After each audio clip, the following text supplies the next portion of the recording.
मुझसे अक्सर TV programmes में और मेरे क्लिनिक पे पूछा जाता है कि दांतों का इलाज इतना महंगा क्यों है? इसकी वजह यह है कि दांतों के इक्विपमेंट्स और ज़्यादातर जो इंस्ट्रूमेंट्स हैं और मटेरियल्स हैं, वो इम्पोर्ट होते हैं, दूसरे मुल्कों से आते हैं।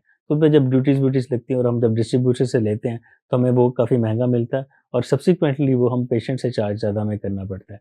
अगर यही चीज़ें हमारे पाकिस्तान में बनना शुरू हो जाएँ, हमारे मुल्क में बनना शुरू हो जाएँ, तो ये इलाज आधे से भी सस्ता हो जाए।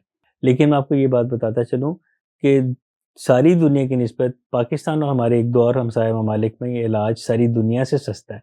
लेकिन चूँकि यहाँ के लोगों के माशी हालात ज़रा कमज़ोर हैं और इतने बेहतर नहीं है, इसलिए यहाँ के लोगों को भी ये इलाज महँगा लगता है। इसका हल ये किया जा सकता है कि आप करीबी सरकारी हॉस्पिटल्स में चले जाएँ और अगर वहाँ से आपकी तसल्ली नहीं होती तो ऐसे डेंटिस्ट के पास जाएँ जो आपके साथ आपके इलाज के जो खर्चा है उसको इंस्टॉलमेंट या किस्तों की शक्ल में कर ले। इसके लिए आप इंटरनेट पे अपने बेहतरीन डेंटिस्ट को सर्च करें, उसके बाद जाके अपने मसले का हल निकलवाएँ।